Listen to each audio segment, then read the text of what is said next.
నమస్తే అండి, నేను రజాక్. ఒక అక్క ఒక వీడియో చేసింది, ఆ కళాఖండాన్ని నాకు పంపించినారు. ఆ అక్క ఎవరంటే బాలయ్య గారి వీరాభిమానులా కనిపిస్తుంది అక్క. సరే, అభిమానం అయితే అవ్వచ్చు, తప్పులేదు.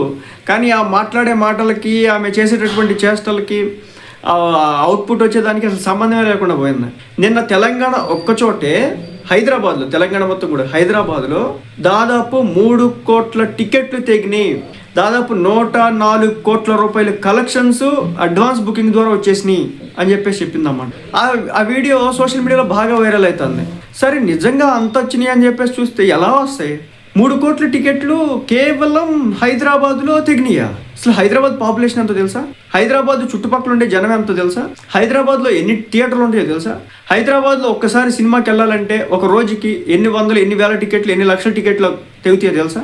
మనకి చెప్తున్నా, నేను ఒక హీరో అభిమాని అయి ఉంటాను, మీరు ఒక హీరో అభిమాని అయి ఉంటారు, వేరే ఒక హీరో అభిమాని అయి ఉంటారు. అభిమానాన్ని చూపించుకునేదానికి చాలా మార్గాలు ఉంటాయి. నేను చెప్పిన టీడీపీ పార్టీకి సంబంధించిన శివుడు అనే ఒక వ్యక్తి బాలకృష్ణ గారి అఖండ సినిమా వస్తుందని చెప్పేసి ఏం చేసినాడంటే అన్నదానం పెట్టించినాడు. అలాంటి వ్యక్తులను చూస్తే గౌరవం, ఒక రెస్పెక్ట్. కానీ వీళ్ళు బాలయ్య గారి అభిమాని, నేను కాదనట్లేదు. మీ ప్రేమ, మీ అత్యుత్సాహం, మీ ఆప్యాయత, మీ యొక్క మాట తీరి అదంతా కూడా మీ ప్రేమ కనిపిస్తుంది. కానీ ఎదుటోడికి అది ఒక రకమైన ట్రోల్ మెటీరియల్ కాకూడదు కదా. లెక్కలు చెప్పేటప్పుడు, నెంబర్స్ చెప్పేటప్పుడు కొంచెం అర్థవంతంగా చెప్తే ఒక 60 లక్షల టికెట్లు అంట, 70 లక్షల టికెట్లు అంట, లేదు 50 లక్షల టికెట్లు అంట అన్నారనుకోండి, ఎస్, దీంట్లో ఏదో ఒకటి నిజం ఉందని చెప్పేసి నేను నమ్ముతా. కానీ 3 కోట్లు అంటే చాలా కష్టం. 1,00,000, 2 లక్షలు, 5 లక్షలు, 6 లక్షలు, లేదంటే 10 లక్షల వరకు అంటే ఏదో ఒకటి లెక్కలేసేయచ్చు. కానీ కోట్లు 3 కోట్ల టికెట్ల ఒక ప్రాంతంలో, ఎంటైర్ హైదరాబాద్లో ఉండేటటువంటి జనాభా దాదాపు 11 మిలియన్, అంటే ఇంచుమించు 1,10,00,000 మంది ఉంటారట. ప్రతి ఒక్కళ్ళు సినిమాకి వెళ్తే కూడా తెగేటటువంటి టికెట్లు ఎన్ని? 1,10,00,000 తెగాలి. కానీ ఈ అక్క ఎన్ని చెప్తుంది? 3 కోట్లు చెప్తుంది. 3 కోట్ల టికెట్లకు గాను దాదాపు 114 కోట్లు వచ్చేసింది. నెక్స్ట్ డే 190 కోట్లు వచ్చేసింది అని చెప్పేసి లెక్కలు చెప్తా ఉన్నటువంటి పరిస్థితి. అదేవిధంగా మాట్లాడేటటువంటి మాటలు కావచ్చు, హావభావాలు కావచ్చు, ఆహార్యం కావచ్చు, ఇదంతా కూడా నేను చెప్తున్నా కదా, మనకి అభిమానం ఉండొచ్చు. నేను ఒక హీరోకి అభిమానం అయి ఉంటాను, నాకు ఒకరి మీద ప్రేమ ఉండొచ్చు. బట్ నేను బాలయ్య గారిని ఎంత గౌరవించిన, ఎంత రెస్పెక్ట్ ఇచ్చినాను. అలా ఎదుటోడు ఏదో అంటున్నాడు, ఎదుటోడు అన్నేదో అంటున్నాడు, స్కోప్ అంతా మీరే ఇచ్చి, స్టఫ్ అంతా మీరే ఇచ్చి, ఎదుటోడు ఏం మాట్లాడకూడదు అంటూ ఎంతవరకు సమంజసం? ఆ స్టూడియోలో కూర్చొని ఆ మాట తీరేంది, ఆ లోకం ఏంది, ఆ నెంబర్స్ ఏంటి? డైరెక్టర్లు, ప్రొడ్యూసర్లు కూడా ఆ స్థాయిలో అంత కాన్ఫిడెంట్గా నెంబర్లు చెప్పలేరేమో. బేసిక్గా ఈ బాలకృష్ణ గారి అఖండ సినిమా బ్లాక్ బస్టర్ హిట్ అని చెప్పేసి నేనైతే అనుకున్నా. నాకు చాలా కాన్ఫిడెన్స్ ఉంది. ఎందుకు, నేను ట్రైలర్ చూసిన తర్వాత చాలా అత్యద్భుతంగా తీసినట్టయితే అనిపించింది. మంచి కాన్సెప్ట్ వచ్చినారు. అఖండ 1 బ్లాక్ బస్టర్ నేను చూసినప్పుడు మామూలుగా లేదు, రేంజ్లో పొనకలు వచ్చింది కదా, ఉంటుంది అనుకున్నా. కానీ ఇలాంటి అతి వల్ల ఏం చేస్తున్నారంటే వేరే హీరో అభిమానులు వీళ్ళని టార్గెట్ చేయడం స్టార్ట్ చేస్తున్నారు. బాలకృష్ణ గారి మీద కోపం కాదు అది, లేదంటే ఆ సినిమా యొక్క నిర్మాత మీద, ప్రొడ్యూసర్ మీద కోపం కాదు.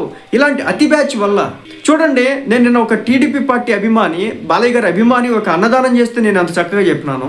ఈ ఎకిలిపాటలో, ఎకిలి చేస్తలో వేరే వాళ్ళని ఎక్కిరింతలు చేస్తే కనుక ఎవడైనా ఏం చేస్తాడు? ఇప్పుడు మహేష్ బాబుని నేను ఎక్కిరిస్తాను, లేదంటే నేను బాలకృష్ణ గారిని ఎక్కిరిస్తాను, లేదంటే నేను జూనియర్ ఎన్టీఆర్ గారిని ఎక్కిరిస్తాను. అప్పుడు దాన్ని ఎవడగొట్టు వాడుకుంటాడు కదా, నన్ను టార్గెట్ చేయాలని చూస్తారు కదా. కానీ ఈ అక్క తీరు మొత్తం ఎక్కిరింతలే. ఎందుకది? 4 ఫ్యామిలీ, 4 వేరే హీరో ఫ్యాన్స్ కూడా వచ్చి మన సినిమాని చూడాలా, వాళ్ళు ఎంజాయ్ చేయాలా, మంచి కాన్సెప్ట్తో వస్తున్నాయని చెప్పాల్సింది పోయి వాడంతా వీడంతా, వాళ్ళేంటి వీళ్ళేంటి, మా కాళ్ళ కింద అదంట ఇదంట, 3 కోట్ల టికెట్లు ఒకే ప్లేస్లో అంట, 190 కోట్ల లెక్కలు అంట. బుక్ మై షో వాడికి కూడా తెలియదు అన్ని కోట్లు బుక్ అయినాయి అని. అది సో ఇది బాలకృష్ణ గారి మీద ఉన్నటువంటి, నాకేం కోపం ఏం లేదు ఆయన మీద, నాకు గౌరవం ఉంది ఆయన చాలా మంచి వ్యక్తి. బసవతారకం లాంటి హాస్పిటల్ ఈరోజు అమరావతిలో కూడా కడతా ఉన్నారు. ఎవరైతే క్యాన్సర్ పేషెంట్స్ ఉంటారో వాళ్ళందరికీ సంబంధించి కూడా వాళ్ళు ట్రీట్మెంట్ ఇస్తున్నటువంటి పరిస్థితి. సో అలాంటి మంచి వ్యక్తుల గురించి నేను నోరు బారేసుకుని ఇప్పుడు కూడా, ఎందుకంటే మంచి పని చేసే వాళ్ళ గురించి మనం మంచిగా చెప్పాలి. దిక్కుమాల పనులు చేసేవాళ్ళు, నీకు బాలకృష్ణ గారి అంటే అభిమానం నేను కాదు అనట్లేదు, కానీ చూపించేటటువంటి అదాను కదా.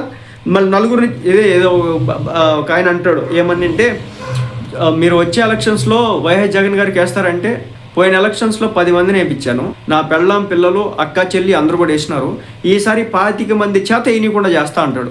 అలాగా వెళ్ళాల్సినటువంటి 10 మంది కూడా వెళ్ళనీయకుండా, చూడాల్సినటువంటి వ్యక్తులు కూడా చూడనీయకుండా ఈ ఎటకారపు మాటలతో వాళ్ళని టార్గెట్ చేస్తూ ఉంటే ఎందుకు సినిమాకి వెళ్తారు? పైపెచ్చు నెగిటివ్గా ఎక్కడ చూసినా నెగిటివిటీ విపరీతంగా పేరుకుపోయినటువంటి పరిస్థితి. అసలు నిన్న నేను వీడియోలు చేస్తే కూడా దానికి ఎందుకు కూడా నువ్వేంది మరి టీడీపీ పార్టీ లేకపోతే బాలకృష్ణ గారు ఏంటిది ఈ భజన ఏంటి అంటున్నారు నన్ను. భజన కాదు స్వామి, ఇది సినిమా దేవుడి పేరు మీద వస్తుంది, అలాంటి సినిమాని మనం టార్గెట్ చేయడం కరెక్ట్ కాదు, సమంజసం కాదు అని చెప్పేసి మాట్లాడడం జరుగుతుంది. ఈ కోట్లు కోట్లు కోట్లు కోట్లు తెగుతున్నాయి టికెట్లు అని చెప్పేసి అక్క ఇదిగోండి లాస్ట్ 1 అవర్లో దిగినటువంటి టికెట్లు 6,000. ఇవి కనిపించిందో కనబడదాం, 6,000 టికెట్లు గ్రీన్ కలర్లో కనిపిస్తుంది కదా, 5.99K 6,000 టికెట్లు లాస్ట్ 1 అవర్లో దిగినాయి.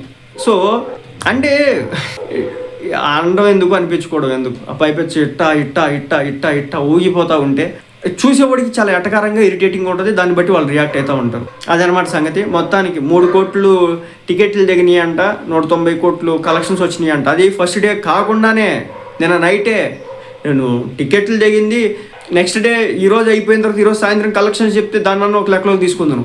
నిన్న ఈవినింగ్ ప్రీమియర్స్ కూడా పడలేదు, అప్పటికి ప్రీమియర్స్ కూడా పడకుండానే కలెక్షన్ లెక్కలు అయిపోయినాయి. అది అయిపోయింది, ఇది అయిపోయింది. ఓ డామ్ డూమ్ డూష్. ఆ హీరో ఫ్యాన్లు నెగిటివ్ చేస్తున్నారు, ఈ హీరో ఫ్యాన్స్ నెగిటివ్ చేస్తున్నారు. మళ్ళీ చెప్తున్నా, ఏ హీరో ఫ్యాన్స్ ఎవడు కూడా కావాలని నెగిటివ్ చేయడం కుదిరితే మనోళ్ళు. ఇప్పుడు పవన్ కళ్యాణ్ గారు ఉన్నారు, పొలిటికల్ మీటింగ్స్లో తను వేరే హీరో పేరు ఎందుకు తీస్తాడు? పలానా జూనియర్ ఎన్టీఆర్ గారి అభిమానులను, ప్రభాస్ గారి అభిమానులను, మహేష్ గారి అభిమానులను ఎందుకు తీస్తాడు పవన్ కళ్యాణ్ అనేవి? ఎందుకంటే వాళ్ళని దూరం చేసుకోవడం ఆయనకి ఇష్టం ఉండదు కాబట్టి. ఆయన్ని ఏ హీరో అభిమానులు కూడా ఆయనకి దూరం కాకూడదని, ఆయన మీద ఒక మంచి పాజిటివ్ యాటిట్యూడ్ ఉండాలని ఆ విధంగా ఆయన ఉంటాడు. అలా రెస్పెక్ట్ ఇస్తాడు అనమాట. అలాగా మన సినిమా వస్తున్నప్పుడు మనం ఏదో కొంచెం గౌరవం ఇస్తే, ఇక్కడ నేను బాలయ్య గారిని అంటలేదండి, కొంతమంది అభిమానులు మరీ చండాలం అయిపోయాయి. సోషల్ మీడియా మరీ దారుణంగా పోస్టులు వేస్తూ ఉన్నారు. నేను ట్విట్టర్లో కూడా చూసినాను, ఏకంగా ఇప్పుడు మెగా ఫ్యామిలీని టార్గెట్ చేస్తూ ఉన్నారు. మన సినిమా ఆగిపోతే కూడా మెగా ఫ్యామిలీ చిరంజీవి గారు ఆపేసిన సినిమా అని చెప్పేసి దానికి ఒక టార్గెట్ చేసినారు. నేను అటు మీద స్పందించదలుచుకోలేదు. ఆ రోజు కూడా ఎందుకు స్పందించలేదు, ఒక పోస్ట్ మాత్రమే పెట్టాను అనమాట కమ్యూనిటీ ట్యాబ్లో.